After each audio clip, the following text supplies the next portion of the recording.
Welcome back to Blackthornprod. I'm Noah, and today we're going to dive into the world of cute character design. I'll be sharing with you all tips and tricks on how to make simple, cute characters which you can populate your game world with. I'll then be transforming dark, gritty characters like those found in Darkest Dungeon into cute, lovable heroes you'll feel like cuddling using the principles and techniques discussed in the next couple of minutes. Note that I'll be using Adobe Photoshop, but everything I say can be applied using another 2D drawing application, like GIMP or Krita for example. Alright, just before starting, here's a big thank you to Joseph, Couch Ferret Makes Games, and your brother for their amazing financial support on Patreon. Alright, so tip number 1 is proportions. Cute characters usually have specific proportions such as a large head and a pretty small body. The head can even be as big or even bigger than the body, and that will definitely help you make your characters or creatures look cuter. Another key feature amongst cute characters are the eyes. They usually have very large eyes with white, watery specular dots, and having the eyes quite spaced apart is another great way to make stuff look more cute. You probably noticed that we're using real human babies as inspiration here, and just exaggerating everything. Babies also tend to have larger heads and small bodies. A large forehead is a neat way to add that extra layer of cuteness, and a small mouth between the eyes is cool too.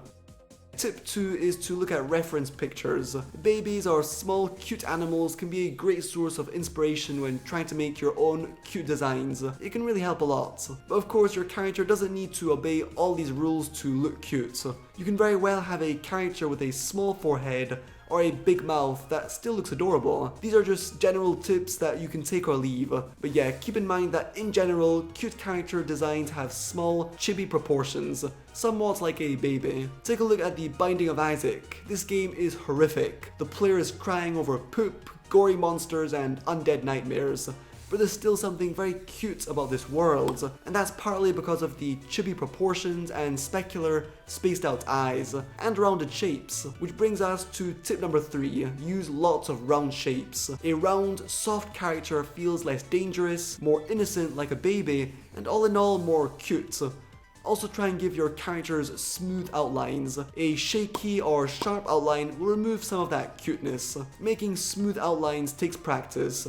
The trick is to draw them fast, and just use lots of Ctrl-Z's if need be. Having a drawing tablet with an actual screen will definitely help here, but for those like me who have a more classic drawing tablet, in my case I use an Intuos Pro Medium, which is really amazing and I highly recommend it for anyone getting started with digital art. But yeah, you'll have to practice quite a bit before getting crisp, smooth outlines. As you can see here, when I draw characters, I always make a rough, grayed out sketch first, and then I make a new layer and draw my inked, clean outline on top of that. And once that's done, I move on to colors, creating another new layer for that. Now, since cute characters generally look loving, cuddly, and friendly, using bright, pretty saturated colors is a good way to reinforce the cuteness of your creations. Though characters colored in with lots of browns, greys, and blacks can look cute, stuff made in pink, reds, and oranges has a better chance. Of course, don't hesitate trying lots of different color combinations. It's really important that you're not afraid to throw stuff away if it doesn't work out. Just apply color quickly, see if it feels good, and if it does, only then take more time to refine it, add shadows, and clean things up. Also note that the personality and place of your character in the game world will have an effect on its cuteness level. Something that looks cute but is hostile and angry will obviously feel less adorable and, well, cute. On the other hand, characters that are happy, innocently neutral, or even sad and fragile will look and feel a lot more cute.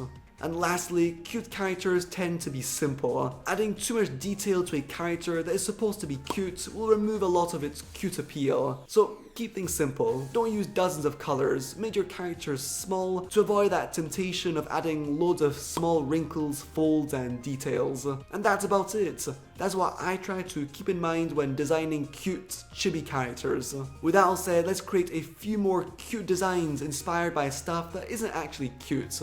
Like the world of Darkest Dungeon, a game filled to the brim with flawed, yucky heroes and horrific monsters. I'll start with the occultist, making a rough sketch and trying to nail down those cute proportions. So a large head, tiny body, eyes spaced out, and small arms and legs. Then I'll ink the character using a pretty thick brush to avoid adding too much detail. As you can see here, I've been using lots of round shapes to make this character. And finally, I'll add some nice saturated colors, so a golden yellow and a bit of purple. And so, though this little character can still be recognized as the famous Darkest Dungeon occultist, he's incredibly different because he's cute. The original design is full of sharp, jaggy outlines, pretty realistic proportions, lots of detail and dark, desaturated colors, the opposite of cute. And here's all the heroes of Darkest Dungeon turned cute. Here's the Crusader, the Plague Doctor, the Man-at-Arms, and each one was made with the tips and tricks shared previously. And how about I try turning the leader of the White Walkers in Game of Thrones into a cute, sad little guy. Again, starting with a sketch, giving the character a large wobbly head and a small body, arms and legs. Then cleaning the design up a bit on a new layer with a thick brush. And finally using a deep blue for colors. He now looks sad and cute rather than menacing, disgusting and evil. So hopefully you've enjoyed this video and will find making cute characters a bit easier. Of course, watching this video won't have you drawing amazing characters immediately. You'll need to practice a lot, but if you keep at it, you'll definitely get there. How about you join the Blackthornprod Discord server to share your cute creations with me and the rest of this awesome community. Okay, thanks so much for watching. An extra big thank you to these awesome people who support me and my content via Patreon. You guys are amazing. Hitting the like and subscribe buttons is another really nice way to support me. It's just really encouraging and appreciated.